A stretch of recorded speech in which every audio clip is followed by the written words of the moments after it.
दोस्तों, स्वागत है आपका। आज हम लोग डिस्कस करेंगे क्लास 12 हिस्ट्री के बुक 2 के chapter number 9 Kings and chronicles the Mughal courts, शासक और इतिवृत्त मुगल दरबार के इंपॉर्टेंट एमसीक्यूज और ऑब्जेक्टिव टाइप क्वेश्चंस। और इस वीडियो की खास बात यह है कि इसके जो प्रश्न हैं वो अभी जो सैंपल पेपर इशू किए गए हैं सीबीएसई के द्वारा उसके पैटर्न पे बनाए गए हैं, इसीलिए इन क्वेश्चंस को बहुत अच्छी तरह से पढ़िएगा। और एक बात मैं और आपको बता दूं कि आपको एमसीक्यूज के ऊपर ज्यादा ध्यान क्यों देना चाहिए, उसका कारण यह है कि आउट ऑफ 80 मार्क्स 16 जो आपका एमसीक्यू या ऑब्जेक्टिव टाइप क्वेश्चन रहेगा प्लस 9 जो आपका केस बेस्ड क्वेश्चन एमसीक्यू रहेगा। तो ये आउट ऑफ 80 25 मार्क्स आपका एमसीक्यू या ऑब्जेक्टिव टाइप का होगा। और इसमें यदि आप अच्छा नंबर ले पाए तो आपके 90 प्लस जाने के चांसेस उतने ही ज्यादा बढ़ जाएंगे, इसीलिए इन प्रश्नों को बहुत अच्छी तरह से पढ़िएगा। दूसरी बात कि डिस्क्रिप्शन बॉक्स में जाइए, वहां हमारे टेलीग्राम ग्रुप का लिंक देखिए और उसको ज्वाइन कर लीजिए उस ग्रुप को, क्योंकि इन वीडियोस के साथ साथ दूसरे स्टडी मटेरियल भी हम वहां उपलब्ध कराते हैं जिसका फायदा आपको बोर्ड की तैयारी के लिए मिलेगा। तो चलिए पहला सवाल देखते हैं आज का, सही विकल्प चुने। देखिए ये प्रश्न पिछले साल से इंट्रोड्यूस हुआ है, इस बार भी पूछा गया था और ये आपको भी पूछा जाएगा। होगा 1 नंबर का, लेकिन बहुत ही हॉट क्वेश्चन होता है ये, इसको समझ करके आपको उत्तर देना होगा। एक अभिकथन और एक कारण होगा। जैसे यहां पर अभिकथन क्या है, यहां पर अभिकथन है कि मुगल दरबार में किसी की हैसियत इस बात से निर्धारित होती थी कि वह शासक से कितना पास या दूर बैठा है। और इसका कारण क्या बताया गया है कि किसी भी दरबारी को शासक द्वारा दिया गया स्थान बादशाह की नजर में उसकी महत्ता का प्रतीक था। अब ये एक अभिकथन हो गया, एक उसका कारण। अब आपको ये बताना, ये 4 ऑप्शन आपके पास हैं कि ए और आर दोनों सही हैं। ए मतलब अभिकथन, आर मतलब कारण यानी कि रीजन। ए और आर दोनों सही हैं और आर ए की सही व्याख्या है। दूसरा ऑप्शन है ए और आर दोनों सही हैं लेकिन आर ए का सही स्पष्टीकरण नहीं है। और तीसरा ऑप्शन है ए गलत है लेकिन आर सही है। और चौथा है कि आर गलत है लेकिन ए सही है। तो सवाल है कि सही उत्तर क्या है। तो देखिए दोस्तों, सही उत्तर है पहला वाला ऑप्शन, यानी कि अभिकथन और कारण दोनों ही बिल्कुल सही हैं। और ये जो रीजन है यानी कि जो कारण दिया गया है वो अभिकथन की सही व्याख्या प्रस्तुत करता है, इसलिए ये इसका सही उत्तर है। चलिए दूसरा जो सवाल है ये आपको ट्रू और फॉल्स बताना है। और क्वेश्चन क्या है, Cornish was a form of ceremonial salutation in which the courtier placed the palm of his right hand against his forehead and bent his head. Cornish औपचारिक अभिवादन का एक ऐसा तरीका था जिसमें दरबारी दाएं हाथ की तलहटी को ललाट पर रखकर आगे की ओर सिर झुकाते थे। अब आपके विचार से ये जो सेंटेंस दिया गया है ये सही है या ये गलत है, ये आपको बताना है। तो देखिए दोस्तों, इसका सही जवाब है कि ये सेंटेंस बिल्कुल सही है। अब देखिए, यदि ये एक परिभाषा है कोर्निश का, अब ये क्वेश्चन ऐसे भी आपको पूछा जा सकता है कि कोर्निश की परिभाषा लिखिए या कोर्निश किसे कहते थे।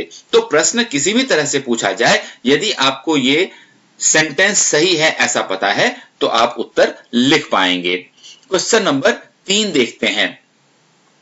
What was the purpose behind construction of बुलंद दरवाजा? बुलंद दरवाजा के निर्माण के पीछे क्या उद्देश्य था?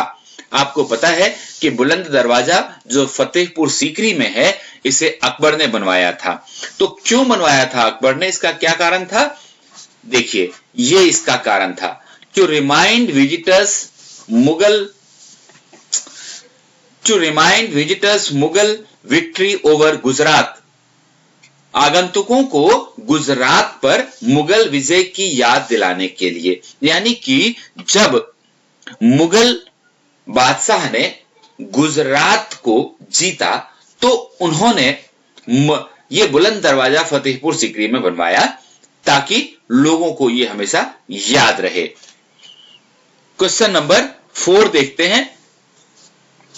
Who defined sovereignty as a social contract?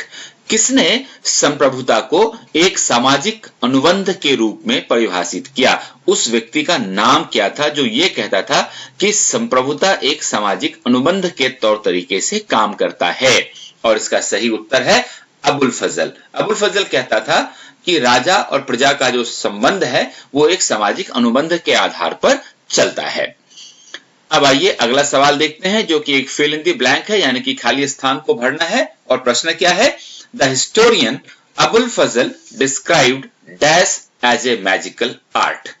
इतिहासकार अबुल फजल ने डैश का एक जादुई कला के रूप में वर्णन किया है। तो किस चीज को अबुल फजल ने जादुई कला कहा है ये आपको बताना है। और इसका सही उत्तर क्या है? इसका सही उत्तर है पेंटिंग या चित्रकारी। इतिहासकार अबुल फजल चित्रकारी को एक जादुई कला मानता था।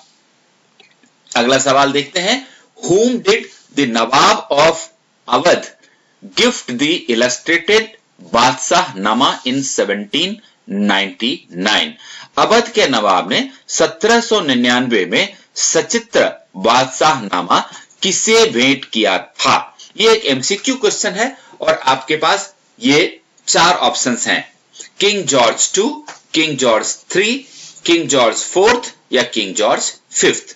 तो किस राजा को सचित्र बादशाहनामा भेंट किया गया था अवध के नवाब के द्वारा, ये आपको पहचानना है। और सही उत्तर है किंग जॉर्ज 3। क्वेश्चन नंबर 7 देखते हैं। Who wrote the first and second daftars of Badshahnama? Badshahnama का पहला और दूसरा दफ्तर किसने लिखा था? आपको पता है बादशाहनामा 3 दफ्तरों में बटा हुआ है और 2 किसी एक व्यक्ति के द्वारा और तीसरा किसी दूसरे व्यक्ति के द्वारा लिखा गया था। तो सवाल यहां यह पूछा जा रहा है कि पहला और दूसरा दफ्तर किसने लिखा था? और आपके पास ऑप्शंस हैं लाहौरी, वारिस, अब्दुल हमीद या फिर अबुल फजल। और सही उत्तर है लाहौरी, यानी कि पहला और दूसरा दफ्तर लाहौरी ने लिखा था और उसके बाद चूंकि वो काफी वृद्ध हो गए थे तो तीसरा दफ्तर पूरा नहीं कर पाए। क्वेश्चन नंबर 8 देखिए। When was the Asiatic Society of Bengal founded? Asiatic Society of Bengal की स्थापना कब की गई थी? और आपके पास ये 4 ऑप्शंस हैं, 1744, 1754, 1774 या फिर 1784। किस साल में एशियाटिक सोसाइटी ऑफ बंगाल की स्थापना हुई थी? और आपका सही उत्तर है 1784 में। आइए क्वेश्चन नंबर 9 देखते हैं। Who founded the Asiatic Society of Bengal in 1784? 1784 ईस्वी में एशियाटिक सोसाइटी ऑफ बंगाल की स्थापना किसने की थी? और सही उत्तर है सर विलियम जोन्स ने। क्वेश्चन नंबर 10 देखते हैं। Which organization first published the edited version of the Akbarnama and Badshahnama? किस संगठन ने सबसे पहले अकबरनामा और बादशाहनामा का संपादित संस्करण प्रकाशित किया? और इसका जवाब है the Asiatic Society of Bengal ने सबसे पहले अकबरनामा और बादशाहनामा दोनों का संपादित संस्करण प्रकाशित किया था। अगला सवाल देखते हैं। Question number 11। Who translated the Akbarnama into English? Akbarnama का अंग्रेजी में अनुवाद किसने किया?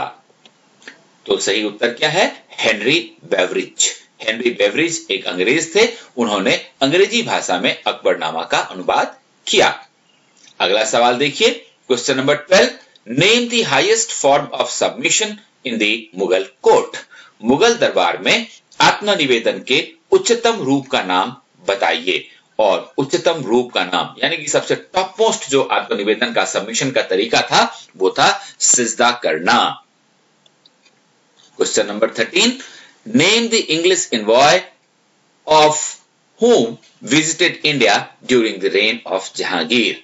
जहांगीर के शासनकाल के दौरान भारत आने वाले अंग्रेजी दूत का नाम बताइए, यानी कि अंग्रेज दूत जो जहांगीर के शासनकाल में भारत आया था उसका क्या नाम था, और उसका सही नाम था थॉमस रो। क्वेश्चन नंबर 14 देखिए, who introduced jharokha darshan with the objective of broadening the acceptance of the imperial authority as part of popular faith। Akbar द्वारा शुरू की गई झरोखा दर्शन की प्रथा का उद्देश्य जन विश्वास के रूप में शाही सत्ता की स्वीकृति को और विस्तार देना था। तो इसका सही उत्तर अकबर ही है, यानी कि अकबर ने झरोखा दर्शन की शुरुआत की थी। तो यहां पर दो प्रश्नों का उत्तर आपको मिलता है, एक तो झरोखा दर्शन की शुरुआत किसने की थी, और दूसरा ये कि झरोखा दर्शन की शुरुआत करने का उद्देश्य क्या था। तो उद्देश्य था जन विश्वास के रूप में शाही सत्ता की स्वीकृति को और विस्तार देना।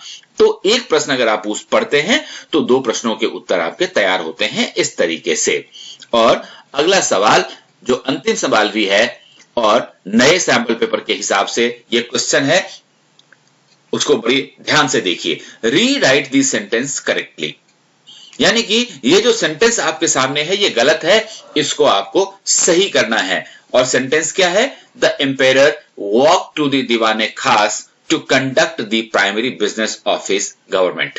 बादशाह अपनी सरकार के प्राथमिक कार्यों के संचालन हेतु दीवाने खास में आता था। यह सेंटेंस गलत है, आपको सही करना है। तो सही सेंटेंस क्या है, बादशाह अपनी सरकार के प्राथमिक कार्यों के संचालन के लिए दीवाने आम में आता था, दीवाने खास में नहीं आता था। तो इस तरह से आपको इस सेंटेंस को करेक्ट करना है। तो दोस्तों ये बहुत ही महत्वपूर्ण 15 क्वेश्चन हमने सीखे।